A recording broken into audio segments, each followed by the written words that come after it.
আমাদের যে নিয়মিত ফ্রি ক্লাস অলরেডি শুরু হয়ে গিয়েছে, সো সেই ফ্রি ক্লাসগুলোতে অ্যাটেন্ড করবেন ইনশাল্লাহ। আমাদের যে বই আছে সেই বইটা যদি আপনার হাতে থাকে আর আমাদের ফ্রি ক্লাসগুলো যদি আপনি নিয়মিত অ্যাটেন্ড করেন, তাহলে ইনশাল্লাহ আপনার থেকে ভালো কিছু আমরা আশা করতে পারবো। সো আজকে আমরা কিন্তু ওপেনিং করতেছি, একেবারে ক্লাসটা ওপেনিং করতেছি আমাদের আজকে কিন্তু সাধারণ জ্ঞান দিয়ে, যেটা নার্সিং ভর্তি পরীক্ষার ক্ষেত্রে সাধারণ জ্ঞান নিয়ে কিছু কথা বলতে হয়। নার্সিংয়ের পরীক্ষায় সাধারণ জ্ঞান একটা গুরুত্বপূর্ণ জিনিস। সাধারণ জ্ঞান নিয়ে কিছু কথা বলতে হয়। সাধারণ জ্ঞান that's mean general knowledge, GK বলা হয়। এই জিকেতে কিন্তু ভাইয়া ডিপ্লোমা যারা দিবে তাদের কিন্তু 25% মার্ক, আর যারা বিএসসি দিবে তাদের মার্ক হচ্ছে 20%। আপনার চান্স পাওয়া অনেক কিছু কিন্তু জিকের উপর নির্ভর করে, অনেক কিছু কিন্তু জিকের উপর নির্ভর করে, প্রত্যেকটা সাবজেক্টের উপরই নির্ভর করে। বাট জিকের মার্কগুলো এই যে 25 মার্ক বা 20 মার্ক, এখানে যদি আপনি ভাইয়া 25-এর মধ্যে ধরেন যে 22-23 মার্ক যদি তুলতে পারেন এবং এই 20-এর মধ্যে অন্তত 18 বা 19 মার্ক যদি আপনি তুলতে পারেন, তাহলে আপনার চান্স পাওয়ার প্রবণতাটা কিন্তু বেড়ে যায়। কারণ আমরা জিকেটাকে একটু সহজ সাবজেক্ট হিসেবে যদি আমি মূল্যায়ন করি, সেই হিসাব করলে আপনি যদি সহজ সাবজেক্টে মার্ক কম পান, তাহলে ভারী যে সাবজেক্ট আছে গণিত অথবা আপনার ফিজিক্স কেমিস্ট্রি আছে বিএসসিদের, এছাড়া বিজ্ঞান টিজ্ঞান যা চিন্তা করেন ওইগুলো তো একটু ভারী, বা ইংলিশের কথা যদি বলি, তো সেক্ষেত্রে কিন্তু একটু সমস্যা ফেস করতে হবে। এই জন্য আপনাকে কি করতে হবে, অবশ্যই ওকে বিএসসি নার্সিং ডিপ্লোমা নার্সিং সম্পর্কে জানতে চাই, এই সম্পর্কে বুঝি না, আচ্ছা আমি বুঝাই দিব, সমস্যা নাই। আচ্ছা দেখেন, তো এই জন্য আপনাকে জিকেতে একটু গুরুত্ব দিতে হবে।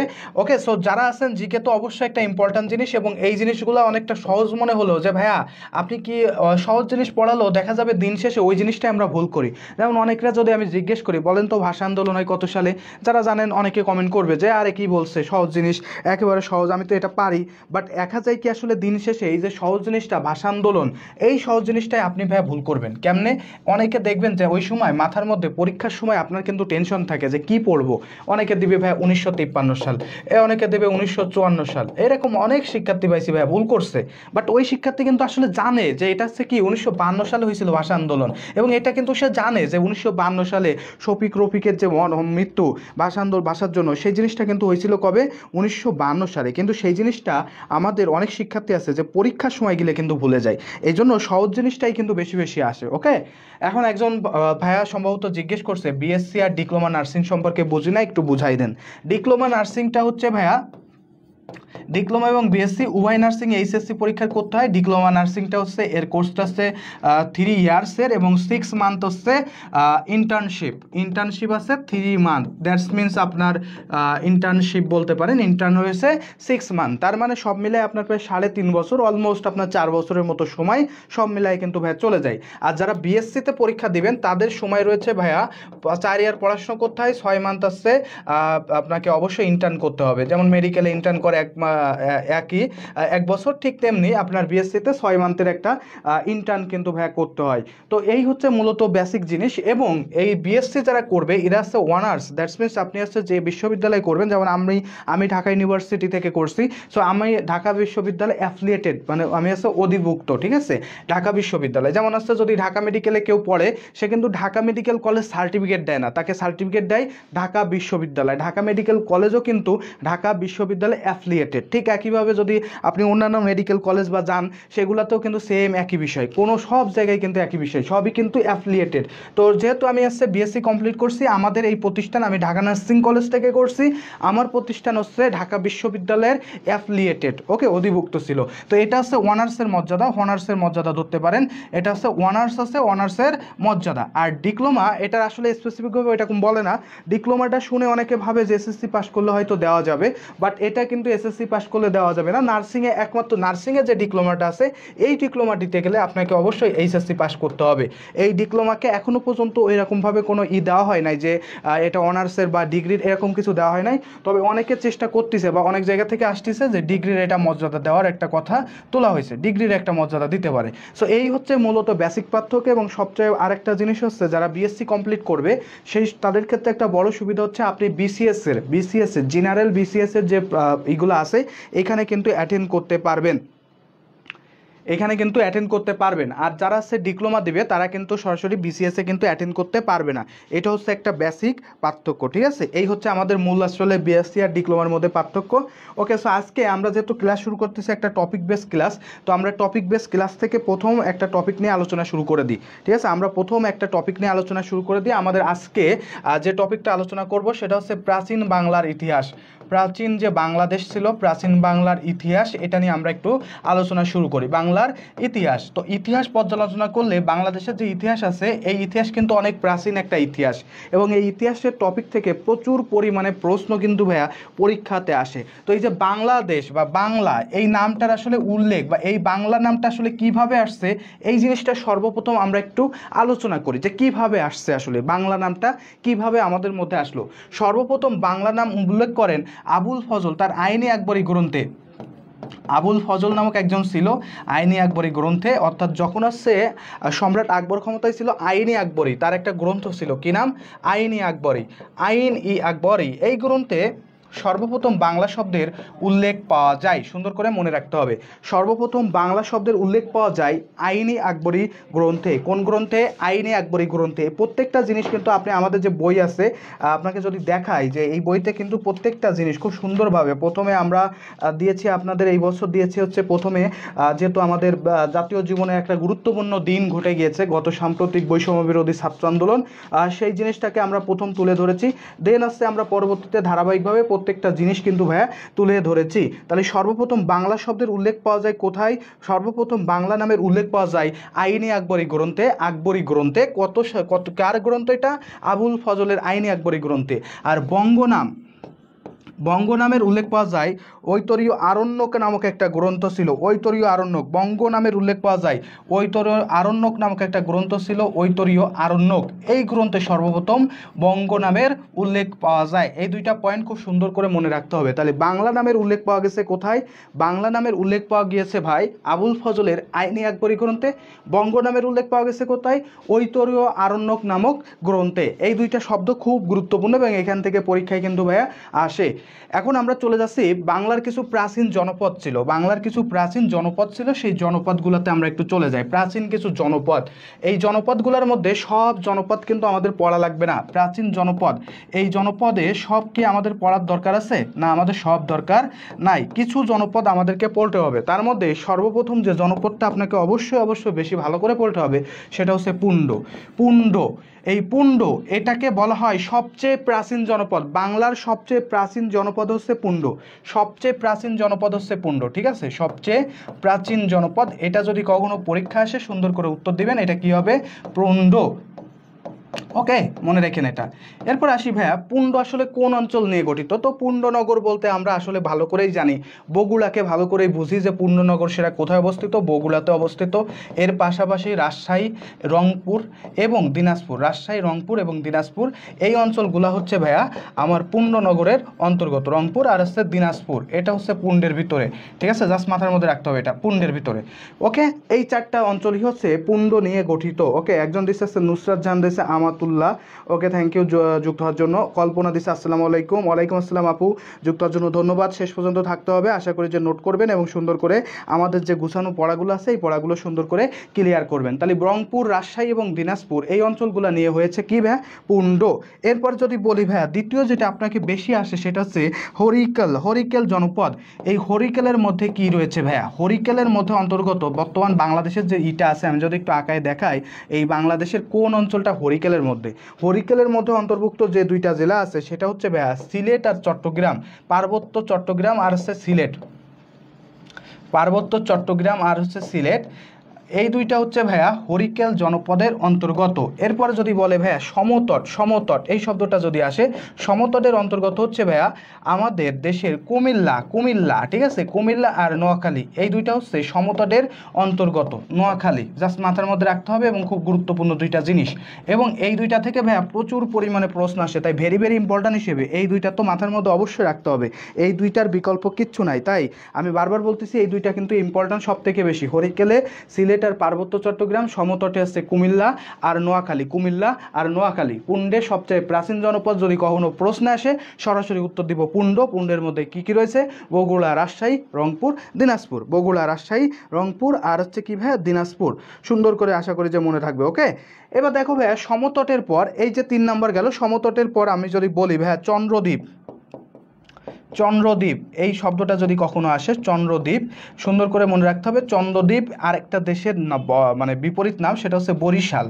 বরিশালে যাদের বাসা আছে তাদের আরেকটা নাম হচ্ছে চন্দ্রদ্বীপ। কি নাম? চন্দ্রদ্বীপ, মনে রাখতে হবে এটা, চন্দ্রদ্বীপ। ওকে, এবার 5 নাম্বার যদি আমি যাই ভাইয়া, 5 নাম্বার আমাকে যদি বলে বরেন্দ্র, বরেন্দ্র অঞ্চল বলতে কাকে বোঝায়? বরেন্দ্র বলতে আছে রাজশাহী যে অঞ্চলটা আছে সেই অঞ্চলটা হচ্ছে বরেন্দ্রের মধ্যে চলে যায়, রাজশাহী। ঠিক আছে, রাজশাহী অঞ্চল এটা হচ্ছে বরেন্দ্রের মধ্যে পড়ে যায়। রাজশাহী ছিল, তারপর রংপুর, দিনাজপুর, যে অঞ্চলটা আসে আর কি, রাজশাহী বিভাগ এবং রংপুর বিভাগ, এটা আমি ধরে নিতে পারি টোটাল রংপুর বিভাগ। অনেকটা আছে পুণ্ড আর হচ্ছে বরেন্দ্র, এই প্রায় কাছাকাছি অঞ্চল, মানে কাছাকাছি বলতে একই অঞ্চলের দুইটা নাম হয়ে গেছে, রাজশাহী এবং রংপুর বিভাগ। ইউজুয়ালি মনে রাখতে হবে। 6 নাম্বার ভাইয়া বঙ্গ যদি বলে, বঙ্গ, এই বঙ্গ জনপদের অন্তর্গত ছিল হচ্ছে ভাইয়া ঢাকা, ঢাকা ছিল, খুলনা ছিল, ঢাকা, খুলনা, বরিশাল, বরিশালও ছিল, ময়মনসিংহ কিন্তু ছিল, ময়মনসিংহ, ফরিদপুর, ময়মনসিংহ আর হচ্ছে কি ভাইয়া ফরিদপুর, এগুলো সব ছিল হচ্ছে ভাইয়া বঙ্গের অন্তর্গত, ফরিদপুর। ঠিক আছে, এগুলো ছিল সব কিসের মধ্যে ভাইয়া? বঙ্গের মধ্যে। এখন একটা জিনিস এখানে পুরাই পড়ে পরীক্ষা আসে ভাইয়া, এই যে কুমিল্লা আছে না, কুমিল্লার কিন্তু একটা আরেকটা নাম আছে, কেউ কি জানো সেই কুমিল্লার আরেকটা নাম কি? কুমিল্লার আরেকটা নাম হচ্ছে ভাইয়া ত্রিপুরা, মনে রেখো এটা, ত্রিপুরা। এই বছর আমরা জানি যে ডম্বুর বাঁধ, ডম্বুর বাঁধের পানি ছেড়ে দিয়ে ভারত আমাদেরকে ভাসায় দিছিল, কি করছিল? ভাসায় দিছিল, তাই না? আমরা সবাই মোটামুটি এটা পড়ছি যে ডম্বুর বাঁধের পানির কারণে আমরা পুরো ভাসে গেছিলাম।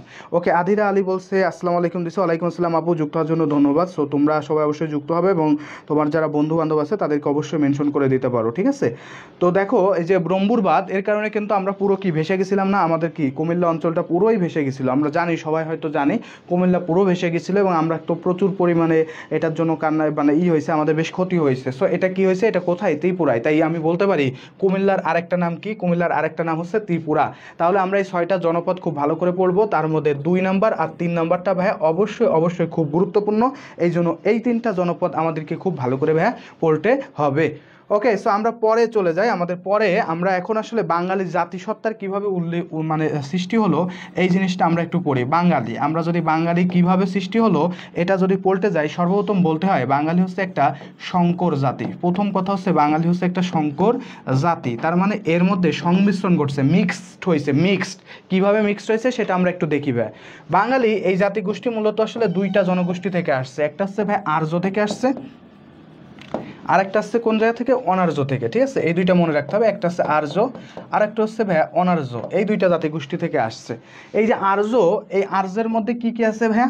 এই আর্যের মধ্যে আছে ভাইয়া ইরানি, ইরানি আছে, হাফসি আছে, হাফসি, ইরানি, হাফসি, ফার্সি, ফার্সি আছে, তারপরে মোঘল আছে, মোঘল, ঠিক আছে, মোঘল, আরও অনেকে আছে, তুর্কি আছে, তুর্কি, এরকম বেশ কিছু যেগুলো আসলে আমাদের দেশে মুসলিম ধর্ম প্রচার করছে তারা আছে। ওকে, ঢাকা, থ্যাংক ইউ, লাবণী বলছে ঢাকা, ত্রিপুরা, থ্যাংক ইউ। অনার্য এটাকে ভাইয়া কিন্তু আবার 2টা শ্রেণীতে, তুমি 4টা শ্রেণীতে ভাগ করতে পারবো অনার্যকে। এর মধ্যে আসে ভাইয়া দ্রাবিড়, কি আছে ভাইয়া? দ্রাবিড়, মনে রাখতে হবে দ্রাবিড়। 2 নাম্বার যেটা আছে ভাইয়া সেটা হচ্ছে ভাইয়া ওয়াস্ট্রিক, ওয়াস্ট্রিক, ঠিক আছে, ওয়াস্ট্রিক।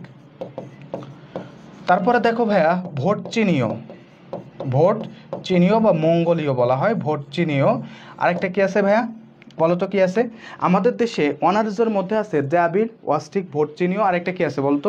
কেউ কি জানো? বলতে হলে বলো, দ্রুত বলো, দেখি কে কে পারো, একটু বলে দাও তো, দেখি কে কে পারো, আমরা একটু দেখবো যে কে কে আসলে এই জিনিসটা পারে। ওকে, একটু দ্রুত বলো। ওকে, দেখি পারো কিনা দেখি। ওকে, থ্যাংক ইউ। আর্য, আনিকা আক্তার বলছে আর অনার্য এবং আর্য, থ্যাংক ইউ।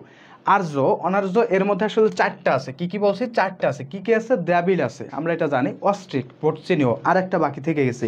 দেখো ভাইয়া এটা হবে আছে নেগ্রিটো, নেগ্রিটো। দেখো আমরা বাঙালি জাতি যদি একটু চিন্তা করি, আমাকে দেখে কি খুব ফর্সা মনে হচ্ছে? আমি কিন্তু খুব ফর্সা না। তোমাকে দেখে কি খুব ফর্সা মনে হচ্ছে? আমাকে দেখে কি খুব কালো মনে হচ্ছে? আমি কিন্তু কালো না, আমি কিন্তু ফর্সাও না। তাহলে আমি কি? আমি হচ্ছে মাঝখানে কিছু একটা, কুচকুচে কালো, হাড়ির তলার কালো। সেই কালো না, আমি কিন্তু একেবারে একেবারে দুধের মতো সাদা সেই ব্যক্তিও বাংলাদেশে তুমি পাবা না। তাহলে পাবা কি? মাঝখানে কিছু একটা পাবা। তাই সেই মাঝখানে কিছু একটা কিভাবে হয়েছে, এইগুলো সে মিক্সারের কারণে হয়েছে। কিভাবে হয়েছে একটু দেখো ভাই। আমি যদি চিন্তা করি দ্যাবিল অস্টিক এই যে জিনিসগুলো আছে এইগুলো নিয়ে যদি একটু চিন্তা করতে যাও, ধরো সাপোজ যখন সর্বপ্রথম বাংলার প্রাচীন জাতিগোষ্ঠী হচ্ছে, বাংলার এই বাঙালি জাতির যে সৃষ্টি হয়েছে এর প্রাচীন জাতি বাঙালি, আমাদের যে শরীরের রক্ত, এই রক্তে সর্বপ্রথম যে জাতি থেকে সৃষ্টি শুরু হয়েছে আমাদের জাতি, প্রাচীন জাতি হচ্ছে ভাইয়া দ্যাবিল। মনে রেখো এটা, বাঙালির প্রাচীন জাতি হচ্ছে দ্যাবিল। আর সবচেয়ে বড় অংশ বাঙালি জাতির যে প্রধান অংশ, বাঙালি জাতির প্রধান অংশ গড়ে উঠেছে অস্ট্রিক থেকে। বাঙালি জাতির প্রধান অংশ হচ্ছে অস্ট্রিক। প্রধান অংশ গড়ে উঠেছে কোন জায়গা থেকে? অস্ট্রিক থেকে। সবচেয়ে প্রাচীন জাতি হচ্ছে ভাইয়া দ্রাবিড়। তো দ্রাবিড়রা একসময় এই দেশটা শাসন করত। দেন দেখা যাচ্ছে যে অস্ট্রিকরা এসে দ্রাবিড়দেরকে পরাজিত করে, আগে তো রাজার মধ্যে যুদ্ধ বাড়ত, তো দ্রাবিড়কে পরাজিত করে এই অঞ্চলটা তারা দখল করে নিছে। নেওয়ার পরে এই জায়গার সেই অস্ট্রিকের দ্রাবিড়ের ছেলেমেয়ের সাথে অস্ট্রিকের অবশ্যই বিয়ে শাদী হয়েছে। কি হয়েছে? বিয়ে শাদী হয়েছে। তো যদি বিয়ে শাদী হয় তো তাদের ছেলেমেয়ে কী হবে? অস্ট্রিক যদি সাদা হয়, দ্রাবিড় কালো, তাহলে কি হচ্ছে? তাদের ছেলেমেয়ে অবশ্যই একটু কালো হবে। ঠিক একইভাবে ভোটসিনও পরাজিত করছে, আবার বিয়ে করছে, আবার একটা মিক্সড হয়েছে, এদেরকে পরাজিত করছে নেগ্রিটো, সেখানে আরেকটা মিক্সড হয়েছে। সো এইভাবে মিক্সড হয়ে তৈরি হয়েছে অনার্য। আর এদিক থেকে আর্যরা এসে আবার অনার্যদেরকে বিয়ে করছে। এরপরে সৃষ্টি হয়েছে আমাদের মতো তোমার মতো বাঙালি জাতির। কি সৃষ্টি হয়েছে? আমার মতো তোমার মতো বাঙালি জাতি। তাহলে বাঙালি জাতিকে কি বলা হয়? শঙ্কর জাতি। বাঙালি জাতি প্রধানত দুইটা অংশ, কি কি? আর্য আর অনার্য। আর্যর মধ্যে কি কি রয়েছে? ইরানি, হাবশি, ফার্সি, মুঘল আর তুর্কি। আর অনার্যর মধ্যে কি কি রয়েছে? 4 প্রকার: দ্রাবিড়, অস্ট্রিক, ভোটসিনীয়, নেগ্রিটো। প্রাচীন জাতি কোনটি? দ্রাবিড়। জাতির প্রধান অংশ গড়ে উঠেছে কোনটি দিয়ে? সেটা হবে অস্ট্রিক। ওকে, তো আশা করি যেটা বুঝতে পারছো। সো আমরা পরবর্তীতে চলে যাই ভাইয়া। আমাদের এরপরে যেটা আছে সেটা হচ্ছে পরিব্রাজক। দেখো, অনেকে হয়তো পরিব্রাজক এই শব্দটার সাথে পরিচিত না বা জানে না যে পরিব্রাজক আসলে কি। পরিব্রাজক এটা শব্দের অর্থ হচ্ছে ভাইয়া পর্যটক। এটা শব্দের অর্থ কি? পর্যটক। মাথার মধ্যে রাখতে হবে, এটা শব্দের অর্থ হচ্ছে ভাইয়া পর্যটক। এখন কিভাবে আসলে পরিব্রাজকদের এই বাংলার বুকে আগমন ঘটলো? আজকে তুমি চাইলে, আজকে আমি সিঙ্গাপুর, কালকে আমি যদি চাই যে আমি সিঙ্গাপুর থাকবো না, আমি সিঙ্গাপুর নাও থাকতে পারি। আমি কোথায় চলে যাইতে পারি? আমি ডেনমার্কে চলে যাইতে পারি, আমি পরের দিন আমেরিকায় যেতে পারি, তারপরের দিন ইংল্যান্ডে যেতে পারি, এসেপ্টা, ঠিক আছে। কিন্তু আগে যখন আমাদের দেশে পৃথিবীতে, সারা পৃথিবীতে যখন সময় ছিল, একটা সময় আজ থেকে 100 বছর আগে, নিজের দাদা দাদিকে জিজ্ঞেস করতে পারো, তারা কিন্তু চাইলেই এক জায়গা থেকে আরেক জায়গায় কিন্তু মুভ করতে পারতো না। সময় সাপেক্ষ বিষয় ছিল, কারণ পায়ে হেঁটে হেঁটে সারা পৃথিবী ঘুরে ঘুরে দেখতে হতো। তো ওই সময় পরিব্রাজককে অনেক বেশি সম্মান দেওয়া হতো। তো এরকম বেশ অনেকগুলো পরিব্রাজকের কথা শোনা যায়। আমাদের বইয়ে যারা আছে, বই যারা পড়বে তারা ওইখানে পাবে। মেগাস্তিনিস আছে, ফাহিয়েন আছে, মেগাস্তিনিস, ফাহিয়েন, ইবনে বতুতা, তারপরে কি আছে, মা হুয়ান। অনেক পরিব্রাজক আপনি ওইখানে পাবেন, বুঝছেন। ওইখান থেকে অবশ্যই পরিব্রাজকগুলো আপনারা অবশ্যই এখান থেকে অবশ্যই পড়বেন। তবে আমি আপনাদের সামনে একজনের নিয়ে একটু আলোচনা করব। তিনি হচ্ছেন ইবনে বতুতা। কোন ব্যক্তি নিয়ে আলোচনা করব? ইবনে বতুতা, ঠিক আছে। এই যে ইবনে বতুতা, এই ব্যক্তিটার নিয়ে আমরা একটু আলোচনা করব। ইবনে বতুতা ছিলেন হচ্ছে মরক্কোর অধিবাসী। কোন জায়গার? মরক্কো, ঠিক আছে। ইবনে বতুতা ছিলেন মরক্কোর অধিবাসী। ইবনে বতুতা ছিলেন কোন জায়গার অধিবাসী? মরক্কোর অধিবাসী। সুন্দর করে মনে রাখতে হবে, ইবনে বতুতা ছিলেন মরক্কোর অধিবাসী। এই যে ইবনে বতুতা মাত্র 20 বছর বয়সে তিনি পৃথিবী ভ্রমণে বের হন। তিনি এই ভারতবর্ষে আসছিলেন মাত্র 21 বছর বয়সে, 21 বছর বয়সে তিনি পৃথিবী ভ্রমণে বের হন। তিনি ভারতবর্ষের দিল্লিতে আসেন সুলতান মোহাম্মদ তুগলক এর রাজদরবারে কাজী হিসেবে নিযুক্ত হন। তুগলকের রাজদরবারে কাজী হিসেবে নিযুক্ত হন। ইবনে বতুতা হচ্ছে প্রথম পর্যটক যে বাংলায় আসেন। কোথায় আসেন? বাংলায় আসেন। কার আমলে? ফখরুদ্দিন মুবারক শাহের আমলে। কার আমলে আসছিলেন তিনি বাংলায়? ফখরুদ্দিন মুবারক শাহের আমলে। ফখরুদ্দিন মুবারক শাহ, তার আমলে, সুলতানি আমলে। এই ফখরুদ্দিন মুবারক শাহ এর আমলে তিনি বাংলায় আসছিলেন, ঠিক আছে। এই যে বাংলায় তিনি আসলেন, এই জন্য তাকে একটু গুরুত্বপূর্ণ হিসেবে দেখা হয়।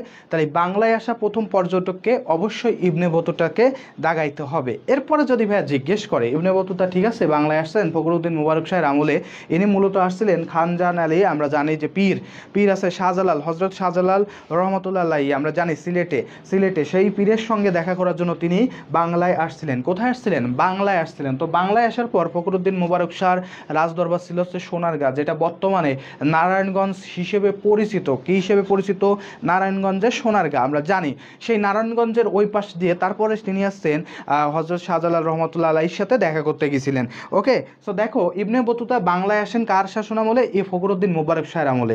তো তিনি বাংলায় আসার পর এই বাংলাকে একটা নামে অভিহিত করেছিলেন, যেটা হচ্ছে এই বাংলা সব কিছু তার ভালো লাগলেও একটা জিনিস তার ভালো লাগে নাই, জিনিসটা হচ্ছে এই দেশের আবহাওয়া তার কিন্তু খুব বেশি একটা ভালো লাগে নাই। তাই তিনি বাংলাকে অভিহিত করছেন প্রাচুর্যতাপূর্ণ নরক হিসেবে, প্রাচুর্যতাপূর্ণ নরক হিসেবে অভিহিত করেন। পূর্ণ নরক, এটা কে হিসাব করছেন? Ibn Battuta. এই কথাটা তিনি বলছেন একটা কাব্যগ্রন্থে বা তার একটা গ্রন্থে, যেটাকে বলা হয় কিতাবুল রেহেলা বা সফরনামা। কিতাবুল রেহেলা, আরেকটা নাম হচ্ছে ভাই সফরনামা। রেহেলা অথবা আরেকটা নাম আছে কি? সফরনামা। ভালো করে মনে রাখতে হবে, সফরনামা। তো এখান থেকে প্রশ্ন আসতে পারে প্রাচুর্যতাপূর্ণ নরক, এই কথাটা বলছেন কে? Ibn Battuta. খুব সহজ হিসাব। দ্বিতীয় কথা, এই প্রাচুর্যতাপূর্ণ নরক এই শব্দটা কোন গ্রন্থে উল্লেখ পাওয়া যায়? ইবনে বতুতার প্রাচুর্যতাপূর্ণ নরক এই কথাটা পাওয়া যায় হচ্ছে কিতাবুল রেহেলা বা সফরনামাতে। কিসে পাওয়া যায়? কিতাবুল রেহেলা বা সফরনামাতে। এই কথাটাও খুবই খুব সুন্দর করে মনে রাখতে হবে। তাহলে পরিব্রাজক সম্পর্কে যে কথাগুলো বলছি, ইবনে বতুতা তিনি সর্বপ্রথম কোন দেশের অধিবাসী? মরক্কোর। মাত্র 21 বছর বয়সে, মাত্র 21 বছর বয়সে তিনি সফরে বেরিয়েছিলেন। 21 বছর বয়স, এই বয়সে তিনি সফরে বের হন। ইবনে বতুতা বাংলায় আসছিলেন কার শাসন আমলে? ফখরুদ্দীন মোবারক শাহের আমলে। ঠিক আছে, তিনি ছিলেন আছে দিল্লির সুলতান মোহাম্মদ বিন তুগলক এর রাজদরবারের তিনি কাজী হিসেবে নিযুক্ত ছিলেন আর কি, ওইখানে কর্মরত ছিলেন। পরবর্তীতে তিনি আসছে সোনারগাঁয়ে আসেন ফখরুদ্দীন মোবারক শাহের আমলে। কার সঙ্গে দেখা করতে আসছিলেন? তিনি আসছিলেন হযরত শাহজালাল রহমতুল্লাহ আলাইহির সঙ্গে দেখা করতে আসছিলেন। এবং তিনি এই জায়গার সব কিছু ভালো লাগলেও এই জায়গার আবহাওয়া তার খুব বেশি একটা ভালো লাগে নাই। তাই তিনি কি করছিলেন? তাই তিনি লিখছিলেন প্রাচুর্যতাপূর্ণ নরক হিসেবে। কোন গ্রন্থে এই কথাটা বলছে? তিনি এই কথাটা বলছিলেন কিতাবুল রেহেলা বা সফরনামা গ্রন্থে। কিতাবুল রেহেলা অথবা সফরনামা গ্রন্থে। ওকে, সো আমরা এটা মোটামুটি পড়ে ফেললাম। এখন আমরা চলে যাচ্ছি বাংলার প্রাচীন ইতিহাসের মধ্যে সর্বপ্রথম যে বংশের শাসনামল এর সূচনা হয়েছিল সেটা হচ্ছে মৌর্য শাসন। প্রথম যে শাসনটা শুরু হয়েছিল সেটা হচ্ছে মৌর্য শাসন। ঠিক আছে, এখান থেকে কয়েকটা পয়েন্ট আমরা একটু পড়ব। বাংলার প্রথম যে জাতিগোষ্ঠী, এখানে সর্বপ্রথম যে শাসনটা শুরু হয়েছিল সেটা কি? মৌর্য শাসন। ঠিক আছে, মৌর্য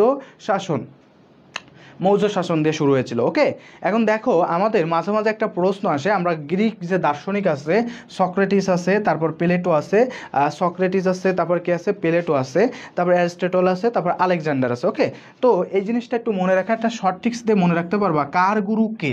ঠিক আছে, কার গুরু কে ইস্পা দিয়ে সুন্দর করে মনে রাখতে পারবা। এই এসে হচ্ছে সক্রেটিস। ঠিক আছে, এটা মনে রেখো, সক্রেটিস। এই সক্রেটিসের শিষ্য ছিল হচ্ছে প্লেটো। কে ছিল?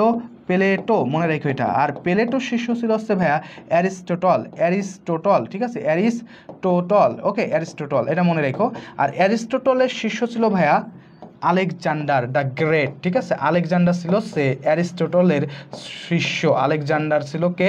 অ্যারিস্টটলের শিষ্য। তাহলে মনে রাখার শর্ট ট্রিক্সটা আমরা বলে দিছি, স্পা, SPAA, স্পা দিয়ে সুন্দর করে মনে রাখতে পারবা। সক্রেটিসের শিষ্য ছিল প্লেটো, প্লেটোর শিষ্য ছিল অ্যারিস্টটলের শিষ্য ছিল হচ্ছে আলেকজান্ডার। এখন আমরা চলে আসি মৌর্য শাসন। মৌর্য শাসনটা আসলে কিভাবে শুরু হলো? এই মৌর্য শাসনের প্রতিষ্ঠাতা হচ্ছে চন্দ্রগুপ্ত মৌর্য। মৌর্য শাসনের প্রতিষ্ঠাতাকে প্রথমে আসবে হচ্ছে ভাইয়া প্রতিষ্ঠাতাকে। মৌর্য শাসনের প্রতিষ্ঠাতা হচ্ছে ভাইয়া চন্দ্রগুপ্ত মৌর্য। ভালো করে মনে রাখতে হবে, এর প্রতিষ্ঠাতাকে অবশ্যই সুন্দর করে মনে রাখতে হবে, চন্দ্রগুপ্ত মৌর্য। ওকে, একটা পয়েন্ট গেল। মৌর্য বংশের প্রতিষ্ঠাতা ছিল হচ্ছে চন্দ্রগুপ্ত মৌর্য। হ্যাঁ, ইস্পা দিয়ে মনে রাখতে পারবো। লাবণী, ধন্যবাদ। ঠিক আছে, এটা মনে রাখতে পারবা, থ্যাংক ইউ। প্রতিষ্ঠাতা ছিল চন্দ্রগুপ্ত মৌর্য। এরপর শ্রেষ্ঠ রাজা, এই আরেকটা শব্দ, শ্রেষ্ঠ রাজা। ঠিক আছে, প্রত্যেকটা বংশে দুইটা জিনিস মনে রাখবা, প্রতিষ্ঠাতা, শ্রেষ্ঠ রাজা আর খারাপ রাজা, দুইটা শব্দ ভালো করে মনে রাখবা। শ্রেষ্ঠ রাজা বা শেষ রাজা মনে রেখো, শ্রেষ্ঠ রাজা। এই শ্রেষ্ঠ রাজা ছিল কে? শ্রেষ্ঠ রাজা ছিলেন হচ্ছে সম্রাট বৃহদত্ত। কি ছিল? বৃহদত্ত, সম্রাট বৃহদত্ত, মনে রাখতে হবে, সম্রাট বৃহদত্ত। ঠিক আছে, দত্ত। ওকে, এই নিয়ে ছিলেন হচ্ছে শ্রেষ্ঠ রাজা। আর একজনের কথা একটু বেশি উল্লেখ পাওয়া যায়, যার নাম হচ্ছে সম্রাট অশোক। এই সম্রাট অশোক আছে খুবই প্রথম জীবনে খুবই হিংসাত্মক একজন মানুষ ছিলেন। তিনি একটা যুদ্ধ করছিলেন, যে যুদ্ধটার নাম ছিল হচ্ছে কলিঙ্গ যুদ্ধ। কি যুদ্ধ ছিল? কলিঙ্গ যুদ্ধ। এই কলিঙ্গ যুদ্ধের ভয়াবহতা দেখে ইনফ্যাক্ট তিনি যখন সিংহাসনে যান তিনি তার সকল ভাই এবং বোন যারা ছিল সবাইকে মেরে ফেলেছিল। তো কলিঙ্গ যুদ্ধে এসে আর একটা দেশের মানুষের সাথে যুদ্ধ যখন হয় তিনি দেখেন আমি হাজার হাজার মানুষকে মেরে ফেলেছি, হাজার হাজার মানুষের রক্ত আমার গায়ে। এই কলিঙ্গ যুদ্ধের ভয়াবহতা দেখে সম্রাট অশোক বৌদ্ধ ধর্মে দীক্ষা লাভ করেন। কোন ধর্মে? বৌদ্ধ ধর্ম, মনে রেখো বৌদ্ধ ধর্ম। এই বৌদ্ধ ধর্মে দীক্ষা লাভ করছিলেন সম্রাট অশোক। এই জন্য সম্রাট অশোককে বলা হয় বৌদ্ধ ধর্মের কনস্ট্যান্টাইন। বৌদ্ধ ধর্মের কনস্ট্যান্টাইন, মনে রেখো কনস্ট্যান্টাইন। ওকে, বৌদ্ধ ধর্মের কনস্ট্যান্টাইন বলা হয় কাকে? এই সম্রাট অশোককে, মনে রেখো এটা বৌদ্ধ ধর্মের কনস্ট্যান্টাইন বলা হয় কাকে? সম্রাট অশোককে। সবাই খুব সুন্দর করে এটা মনে রাখতে হবে, ঠিক আছে? কোনো কিছু ভুল করা যাবে না। সম্রাট অশোক ছিল বৌদ্ধ ধর্মের কনস্ট্যান্টাইন। Thank you. তাহলে সম্রাট এই যে মৌর্য সাম্রাজ্য নিয়ে আমরা এতটুকু ইনফরমেশন একটু খুব ভালো করে ভাইয়া মনে রাখতে হবে, এটা ভুল করলে ভাইয়া হবে না, ঠিক আছে? যাক, তারপরে আমরা চলে যাই ভাইয়া সম্রাট অশোকের পরে আমাদের যে জিনিসটা, যে সাম্রাজ্য প্রতিষ্ঠিত হয় সেটা হচ্ছে কুষাণ সাম্রাজ্য। কোনটা হয়েছিল? কুষাণ সাম্রাজ্য। এটা মনে রাখতে হবে, কুষাণ সাম্রাজ্য। কুষাণ সাম্রাজ্য, এই যে কুষাণ সাম্রাজ্য, এখান থেকে দুইটা পয়েন্ট পড়ে রাখতে হবে। সেটা হচ্ছে কুষাণ সাম্রাজ্যের চিকিৎসক ছিলেন হচ্ছে চরক। কুষাণ সাম্রাজ্যের শ্রেষ্ঠ রাজা যদি বলা হয়, কুষাণ রাজাদের মধ্যে শ্রেষ্ঠ ছিল কে? সর্বশ্রেষ্ঠ ছিল হচ্ছে কনিষ্ক। কুষাণ রাজাদের মধ্যে সর্বশ্রেষ্ঠ হচ্ছে কনিষ্ক, মনে রেখো এটা কনিষ্ক। সর্বশ্রেষ্ঠ কে ছিল? কনিষ্ক।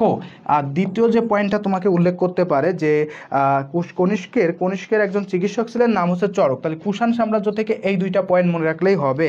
কুষাণ সাম্রাজ্য থেকে দুইটা পয়েন্ট মনে রাখবো, একটা হচ্ছে সর্বশ্রেষ্ঠ রাজা কে ছিল? কনিষ্ক। সর্বশ্রেষ্ঠ রাজা কে ছিল? কনিষ্ক। এই পয়েন্টটা আমরা খুব সুন্দর করে মনে রাখবো।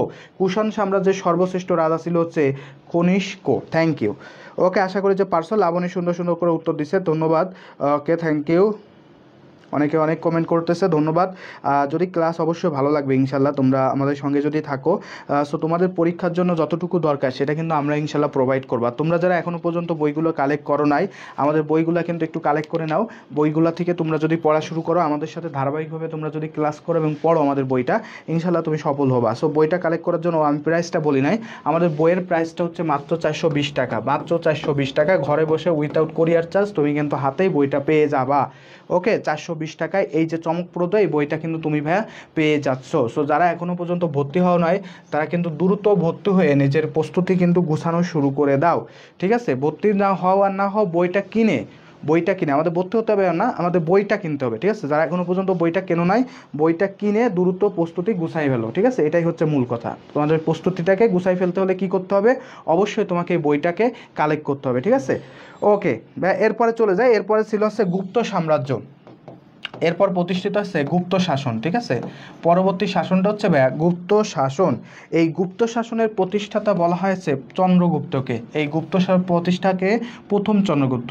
তাহলে প্রতিষ্ঠাতা যদি কখনো জিজ্ঞেস করে যে প্রতিষ্ঠাতা কে, এই প্রতিষ্ঠাতা হবে হচ্ছে প্রথম চন্দ্রগুপ্ত।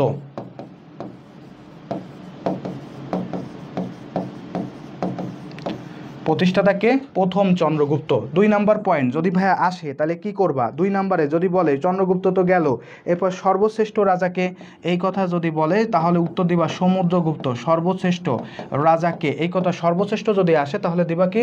সমুদ্রগুপ্ত। সমুদ্রগুপ্ত, মনে রেখো সমুদ্রগুপ্ত।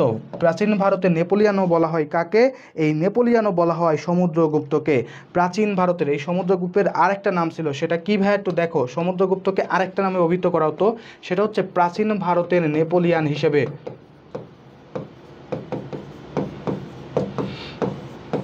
প্রাচীন ভারতের নেপোলিয়ান হিসেবে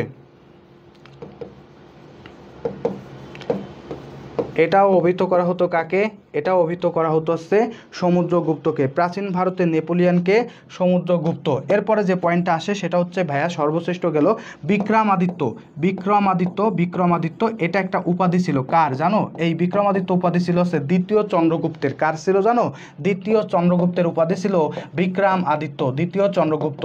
আমাদের যে শাসনভার ছিল এইগুলার মধ্যে সবচেয়ে স্বর্ণযুগ বলা হতো হচ্ছে গুপ্তযুগকে। স্বর্ণযুগ, এটা মনে রেখো, স্বর্ণযুগ বলা হয় কাকে? গুপ্তযুগকে। আমাদের প্রাচীন ভারতের যে স্বর্ণযুগ ছিল সেটা কোনটি? এই গুপ্ত যুগ। এই গুপ্ত যুগকেই বলা হয় প্রাচীন ভারতের স্বর্ণযুগ। একটু সুন্দর করে মনে রাখো, ঠিক আছে। কালিদাস ছিল কার এই গুপ্ত যুগেরই সৃষ্টি। কালিদাসের কবিতা অনেকে আমরা হয়তো শুনেছি, তিনি ছিলেন গুপ্ত যুগের, ঠিক আছে। এই কথাগুলো একটু সুন্দর করে মনে রাখতে হবে। এই যে গুপ্ত শাসন, এটা ধ্বংস হয়েছিল কার হাতে জানো? হুন শক্তির হাতে। ধ্বংস হয় হচ্ছে হুন শক্তির হাতে। ধ্বংস বা মানে শেষ হয়ে গেছিল কার হাতে জানো? হুন শক্তির হাতে। হুন শক্তির হাতে গুপ্ত যুগের শেষ হয় হুন শক্তির হাতে। গুপ্ত শাসন শেষ হয়েছিল কার হাতে? হুন শক্তির হাতে। সো এই পয়েন্টটাও সবাই খুব সুন্দর করে মনে রাখতে হবে। তাহলে গুপ্ত শাসন থেকে আমাদের কি কি পড়া লাগবে আমি আবার একটু তোমাদেরকে ব্রিফ করি। ফার্স্ট অফ অল, প্রতিষ্ঠাতা হচ্ছে প্রথম চন্দ্রগুপ্ত। সর্বশ্রেষ্ঠ রাজা ছিল সমুদ্রগুপ্ত। বিক্রমাদিত্য ছিল দ্বিতীয় চন্দ্রগুপ্তের উপাধি। প্রাচীন ভারতের নেপোলিয়ান বলা হতো সমুদ্রগুপ্তকে। গুপ্ত সাম্রাজ্য শাসনকে বলা হয় স্বর্ণযুগ। গুপ্ত শাসন ধ্বংস হয়েছিল কার হাতে? হুন শক্তির হাতে। হুন শক্তির হাতে। ওকে, এই পয়েন্টগুলো সবাই একটু সুন্দর করে মনে রাখবো, ঠিক আছে। এরপরে আমাদের বাংলায় একটা বিশৃঙ্খল একটা অবস্থার সৃষ্টি হয়েছিল, গৌড় শাসন চলে আসে। গৌড় শাসন, তো গৌড় শাসনের মধ্যে আসলে একটু থোড়া থোড়া একটা ব্যাপার ছিল। গৌড় ছিল, পাশে আরেকটা দুইটা রাজ্যের সৃষ্টি হয়, একটা হচ্ছে গৌড়, আরেকটা সৃষ্টি হয়েছিল বঙ্গ। দুইটা অঞ্চলের সৃষ্টি হয়, একটা পশ্চিম উত্তর নিয়েছিল হচ্ছে গৌড়, আরেকটা ছিল বঙ্গ, ঠিক আছে। পশ্চিম উত্তর পশ্চিম নিয়েছিল বঙ্গ, মানে ছিল গৌড়, তাহলে আরেকটা ছিল কোনটি? অবশ্যই বঙ্গ। ওকে, এখন এই যে বিভিন্ন যে ভাগ ঠাগ হয়ে গেল, ভাগ হয়ে যাওয়ার পরে গৌড় নাম দেন কে? রাজা শশাঙ্ক। গৌড় সাম্রাজ্য নিয়ে একটু কথা বলি। গৌড় সাম্রাজ্য, ঠিক আছে, গৌড়। ওকে, হয়েছে। কে কমেন্ট করছে? আনিকা আক্তার বলছে কি হুন জাতি, থ্যাংক ইউ। গৌড় সাম্রাজ্য এর শ্রেষ্ঠ রাজা ছিল হচ্ছে ভাইয়া, যদি কখনো পরীক্ষায় দেয় গৌড় সাম্রাজ্য এর শ্রেষ্ঠ রাজা কে? শ্রেষ্ঠ রাজা এই কথাটা যদি বলে, শ্রেষ্ঠ রাজা রাজা শশাঙ্কের কথা আসবে। রাজা শশাঙ্ক, মনে রাখতে হবে। রাজা শশাঙ্ক ছিল হচ্ছে ভাইয়া শ্রেষ্ঠ রাজা। কথাটা সুন্দর করে মনে রাখতে হবে, এই প্রশ্নটা বেশি আসে, ঠিক আছে। হর্ষবর্ধনের, ঠিক আছে, জাস্ট এটা মনে রাখতে হবে। শ্রেষ্ঠ রাজা কে ছিল? অবশ্যই রাজা শশাঙ্ক, ঠিক আছে। তিনি ছিলেন হচ্ছে প্রথম স্বাধীন সার্বভৌম রাজা, ঠিক আছে। গৌড় নাম দেন কে? রাজা শশাঙ্ক, ঠিক আছে, এটা মনে রাখতে হবে। শশাঙ্কের উপাধি ছিল হচ্ছে মহাসামন্ত। এগুলো তোমরা আমাদের বইতে পাবা। ওকে, এই কথাগুলো একটু ভালো করে পড়বা। এরপরে দেখো ভাইয়া, আমরা আরেকজন পর্যটকের কথা আমরা হয়তো শুনেছি, হিউয়েন সাং। এই যে পর্যটক বা পরিব্রাজক, এই ব্যক্তিটার নামের সাথে একজন মানুষের নাম জড়িত। হিউয়েন সাং যখন বাংলায় আসছিলেন, হিউয়েন সাং ছিল একজন চীনা পরিব্রাজক। এই ব্যক্তি যখন বাংলায় আসেন তখন বাংলার রাজা ছিল হচ্ছে হর্ষবর্ধন। কে ছিল জানো? হর্ষবর্ধন। এই হর্ষবর্ধনের সভাকবি ছিলেন হর্ষবর্ধন, ঠিক আছে। হর্ষবর্ধনের সভাকবি ছিলেন হচ্ছে বা দীক্ষাগুরু, হর্ষবর্ধনের যদি দীক্ষাগুরু বলা হয়, হর্ষবর্ধনের তার দীক্ষাগুরু ছিলেন হচ্ছে শিলভদ্র, ঠিক আছে। ওকে, তো দেখো এই হর্ষবর্ধন আসেন। এই হর্ষবর্ধনের ক্ষেত্রে একটা মনে রেখো, আমরা অনেকে নালন্দা বিহারের নাম হয়তো শুনেছি। নালন্দা বিহার, এই নালন্দা বিহারের প্রতিষ্ঠাতা হচ্ছে হর্ষবর্ধন। নালন্দা বিহার, ঠিক আছে। নালন্দা মহাবিহার নামে একটা বিহার আছে ভারতে, সেই বিহারের প্রতিষ্ঠিত হচ্ছে এই যে হর্ষবর্ধন, তিনি ছিলেন। এই হিউয়েন সাং এর দীক্ষাগুরু ছিল হচ্ছে শিলভদ্র। এর দীক্ষাগুরু কে ছিল? শিলভদ্র, মনে রেখো। এর দীক্ষাগুরু ছিল হচ্ছে শিলভদ্র, আর হিউয়েন সাংয়ের দীক্ষাগুরু ছিল শিলভদ্র। এই শিলভদ্র ছিলেন নালন্দা মহাবিহারের একজন, মানে ওইখানকার আর কি গুরু, শিষ্য, ঠিক আছে। এটা তৈরি করেছিল কে? হর্ষবর্ধন। এত কিছুর পরে এরপর বাংলা একটা অন্ধকার যুগ সমাপ্ত করে, অরাজকার যাকে বলা হয় মাচ্ছান নেয়। সব কিছুর পরে ক্ষমতায় আসে পাল। এখান থেকে মূলত শাসনতান্ত্রিক যে বংশগত শাসন, সেটা হয় পাল বংশ। এইখান থেকে আমাদের আসল পড়া শুরু ভাইয়া, এই হচ্ছে শুরু হলো, ঠিক আছে। পাল বংশের প্রতিষ্ঠাতা, এরা প্রায় 450 বছরের মতো ক্ষমতায় ছিল। আমি বলবো 450 বছরের মতোই কিন্তু প্রায় ক্ষমতায় তারা কিন্তু অধিষ্ঠিত ছিল। তো পাল বংশের প্রতিষ্ঠাতা কে ছিল? এটা যদি কখনো বলে ভাইয়া, সুন্দর করে মনে রেখো, পাল বংশের প্রতিষ্ঠাতা হচ্ছে ভাইয়া গোপাল। যারা যারা জানো কমেন্ট করতেও পারো, আবার তোমরা যারা জানো না তাদের জন্য বলে দিলাম, পাল বংশের প্রতিষ্ঠাতা কে ছিল? গোপাল। 2 নম্বর পয়েন্ট ভাইয়া, শ্রেষ্ঠ রাজা কে ছিল?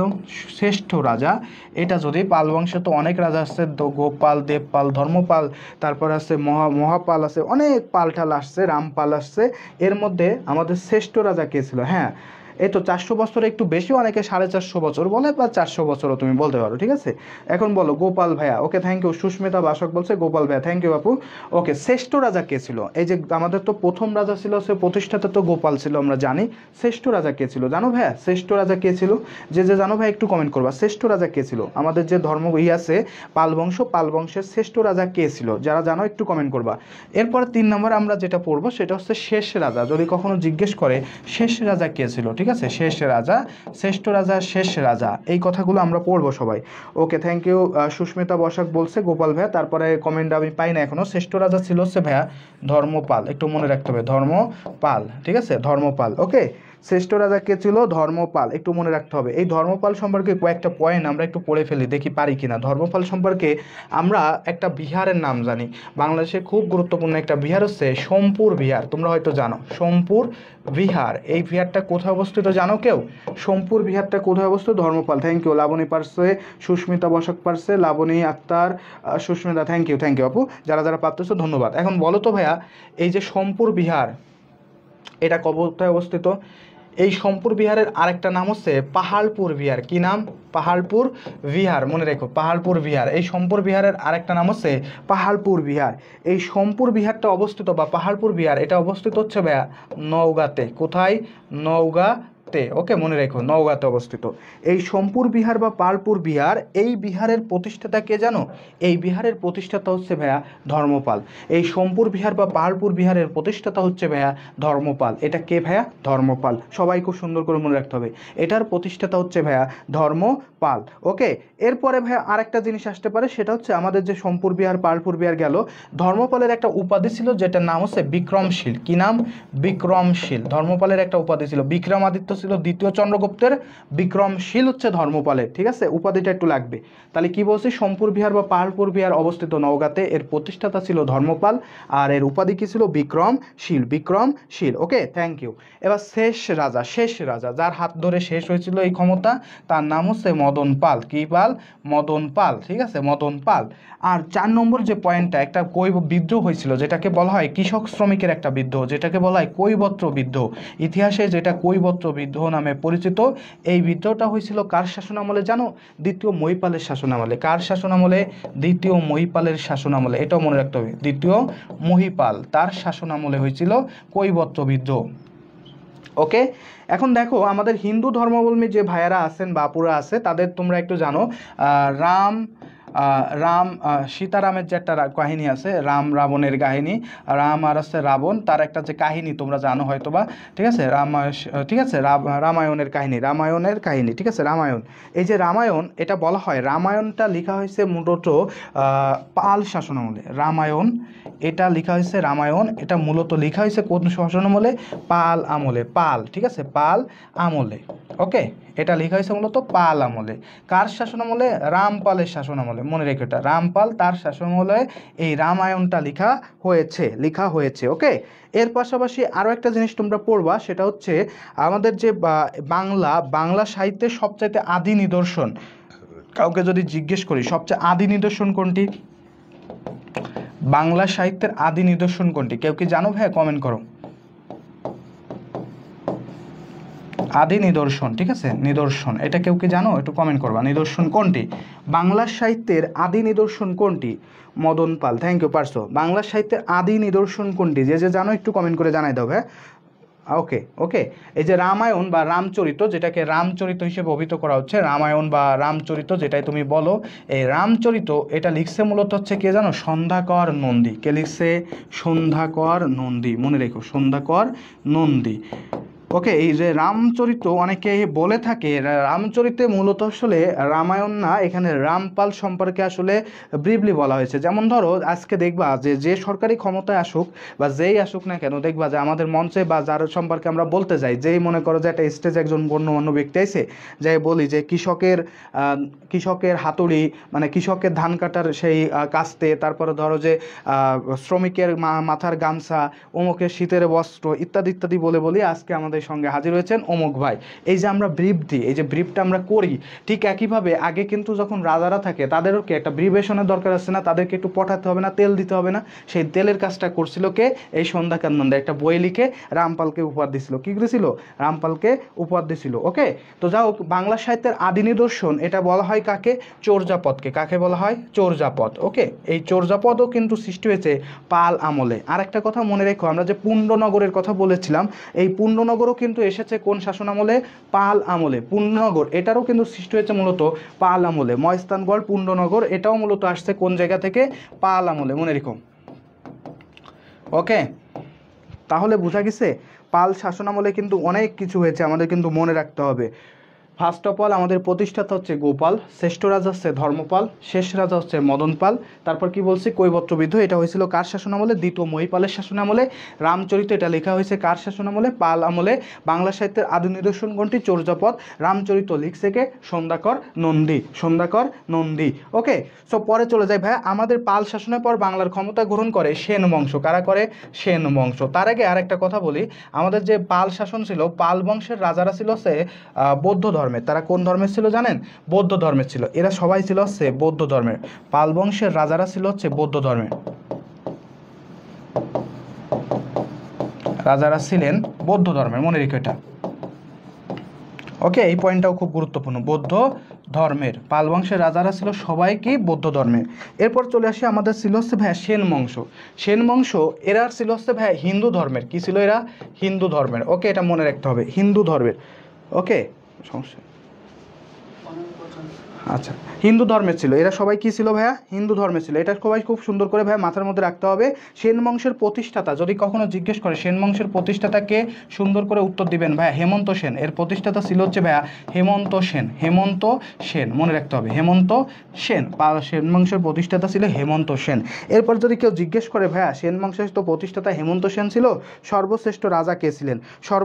শ্রেষ্ঠ রাজা ছিল বিজয় সেন। শ্রেষ্ঠ রাজা এটা কে ছিল? বিজয় সেন। শ্রেষ্ঠ রাজা ছিল বিজয় সেন, এটা মনে রাখতে হবে, বিজয় সেন। ওকে, বিজয় সেন ছিল শ্রেষ্ঠ রাজা। তারপর যদি বলে সর্বশেষ রাজা কে ছিল? সর্বশেষ রাজা ছিল হচ্ছে ভাইয়া, আমরা বলে থাকি সেটা হচ্ছে কি? লক্ষণ সেন। লক্ষণ সেন, অনেকে হয়তো একটু জানো, লক্ষণ সেনের ছেলেরাও পরবর্তীতে কিছুকাল শাসনভার নিছে, বাট লক্ষণ সেনই সর্বশেষ ছিল। তারপরে আরেকটা জিনিস বলে, সেটা হচ্ছে কৌলিন্য প্রথা।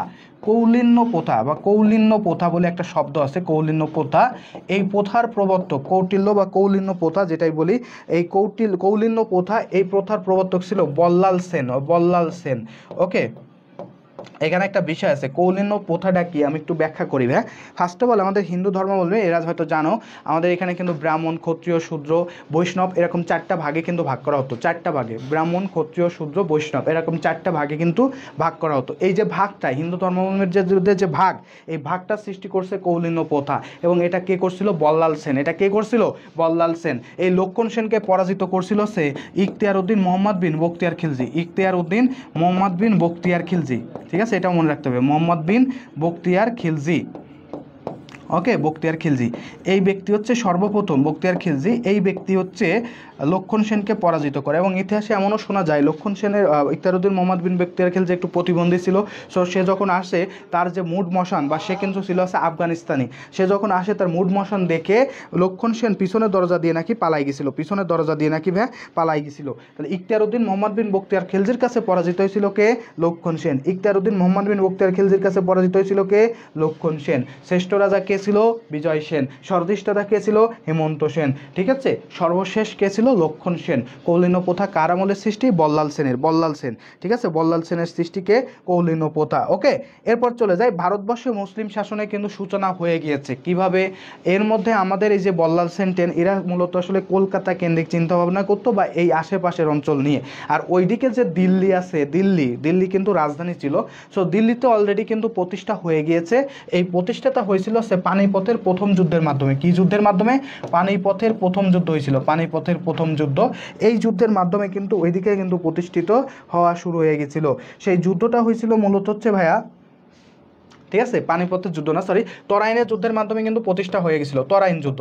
তো তরাইনের এই যুদ্ধটা মূলত হয়েছিল হচ্ছে ভাইয়া দুইটা জিনিস নিয়ে।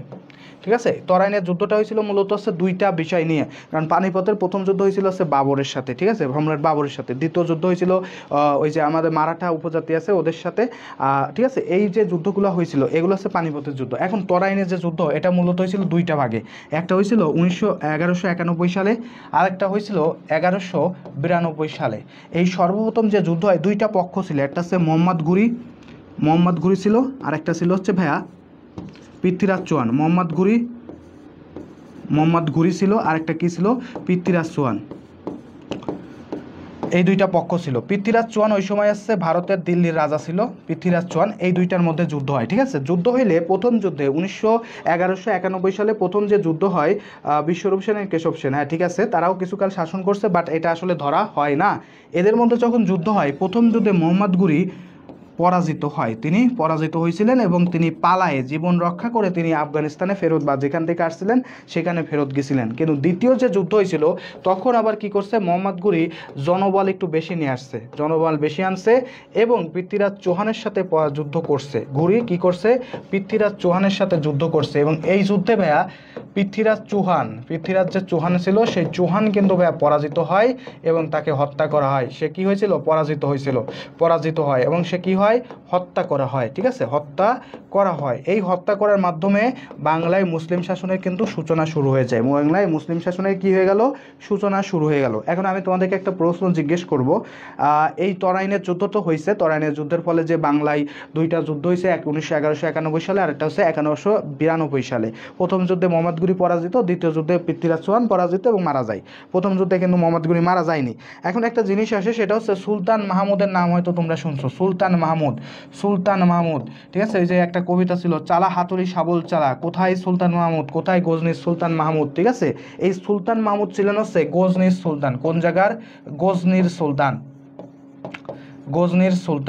এই সুলতান মাহমুদ টোটাল ভারতবর্ষে আক্রমণ করছিল 17 বার। কতবার করছিল জানো, সুলতান মাহমুদ ভারতবর্ষে আক্রমণ করেন 17 বার। কিন্তু তিনি চাইলেই ভারতবর্ষকে দখল করতে পারতেন, কিন্তু এই বান্দা ভারতবর্ষকে দখল করে নাই। তার জানি কেন জানি লুটপাট করতে খুব ভালো লাগে, লুটপাট করতে খুব ভালো লাগে। সে কি করে, প্রতিবার আসে, হামলা ঠামলা করে, এক গাদি টাকা পয়সা নিয়ে লুটপাট করে নিয়ে আবার বাসায় ফিরে যায়।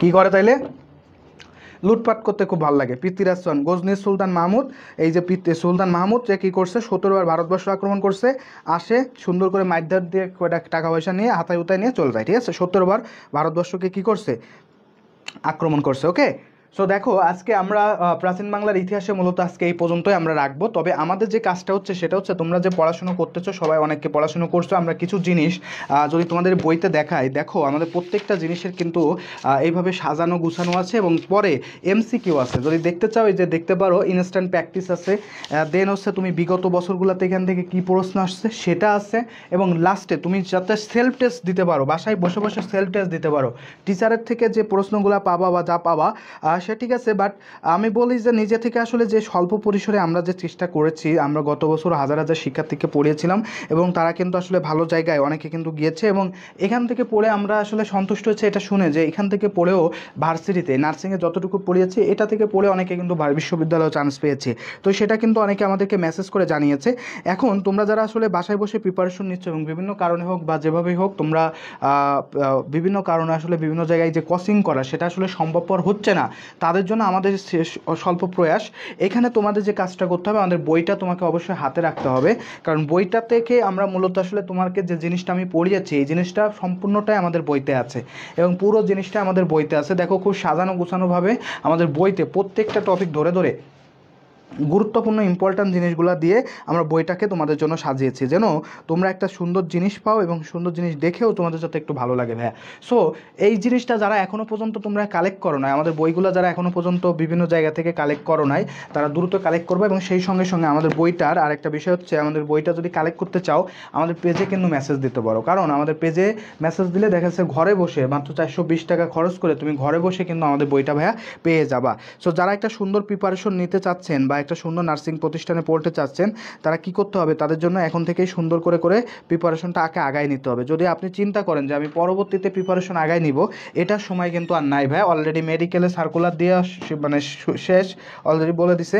এখন আপনি নার্সিংয়ের জন্য যদি বলি আমি 3 থেকে 4 মাস সময় পাবেন, এবং 3 থেকে 4 মাসে এই বইটা যদি আপনি শেষ করতে পারেন ভাইয়া, 95% প্রশ্ন ইনশাল্লাহ আপনি ভাইয়া কমন পাবেন। সো যারা আসলে বইটা কিনতে চান তারা আমাদের পেজে মেসেজ দিয়ে দ্রুত নিজের যে বইটা সেটা হাতে নিয়ে অলরেডি পড়া শুরু করে দেন। ইনশাল্লাহ ভালো কিছুর জন্য প্রতিষ্ঠান অবশ্যই আপনার জন্য ওয়েট করতেছে, প্রত্যেকটা প্রতিষ্ঠান। সো যা হোক, আজকে আমাদের ক্লাস কিন্তু শুরু হয়ে গেল ওরিয়েন্টেশন প্রোগ্রামের পর। আজকে থেকে আমাদের কিন্তু মূলত নার্সিংয়ের যে ক্লাস সেটা কিন্তু অলরেডি আমরা শুরু করে দিয়েছি। সো নেক্সট যে ক্লাসটা হবে, আমরা জানি আমাদের প্রতি সপ্তাহের রবিবার এবং বৃহস্পতিবার এই 2টা দিন হচ্ছে আমাদের ক্লাস অনুষ্ঠিত হচ্ছে। সো আপনারা নেক্সট যে ক্লাসটা আছে সেই ক্লাস থেকে ইনশাল্লাহ ভালো করে আরও সুন্দরভাবে আমাদের যে নেক্সট যে রবিবারে ক্লাস থাকবে এবং আমাদের বৃহস্পতিবারে ক্লাস থাকবে, সেই ক্লাসে আপনারা আরও সুন্দরভাবে যুক্ত হবেন। সবাই সেই পর্যন্ত ভালো থাকবেন, সুস্থ থাকবেন। নেক্সট ক্লাসে তাহলে আবার দেখা হবে সেই প্রত্যাশা রাখি। আজকের মতো এখানেই ক্লাস শেষ করছি। আল্লাহ হাফেজ, আসসালামু আলাইকুম।